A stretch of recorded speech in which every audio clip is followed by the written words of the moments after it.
Voilà, ça sera une très bonne nouvelle pour tous ceux qui travaillent en RDC, dans toute la République du Congo. Tous ceux qui travaillent, ils ont quand même une très bonne nouvelle. Pourquoi? Parce que les SMIC, ce qu'on appelle les salaires minimum de tout travailleur congolais, va passer de 2,5 à 5 dollars.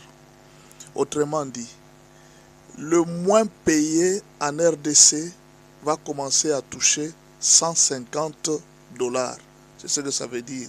Si vous prenez 30 jours, je ne sais pas si on calcule 26 jours, alors si c'est 26 jours, si c'est 30 jours que la personne va faire, on appelle ça le salaire minimum, c'est-à-dire le moins payé du pays sera à 150 dollars. Or, quand on calcule le salaire minimum, on ajoute aussi les transports, il y a beaucoup de choses qu'on ajoute, allocation familiale, tout ça, tout ce qu'on ajoute, ce qui fait que les gens peuvent se retrouver entre 150 et 200 dollars qui sera un minimum de salaire.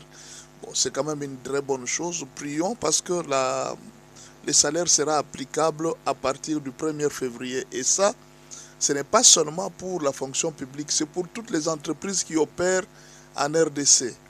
Autrement dit, les supermarchés, les magasins où les Chinois engagent les gens, les Libanais, les entreprises de l'État, que ce soit la Bralima, partout où il y a un contrat de travail, le salaire minimum de quelqu'un va passer de 2,5 à 5 dollars par jour.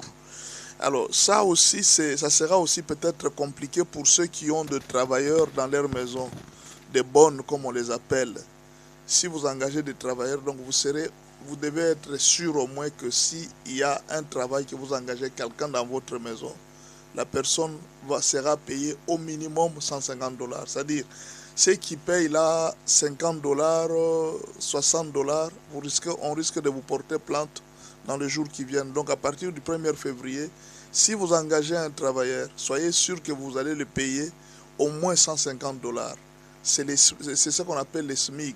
En Belgique, par exemple, si vous voulez engager un travailleur, le minimum que vous pouvez lui payer, je crois, c'est 2000 dollars, si je ne me trompe pas, à moins que je me trompe. Mais dans d'autres pays, il y a un salaire minimum qu'on fixe si tu veux engager un travailleur. Mais en RDC, déjà, ça commence avec 150 dollars. C'est-à-dire, si vous engagez quelqu'un, travailler chez vous, que ce soit les Indiens qui engagent des gens, sachez qu'ils vont commencer à payer au moins 150 dollars par mois. C'est ce que le gouvernement a décidé. Si on calcule les jours ouvrables, ça peut être peut-être 140 dollars. Voilà.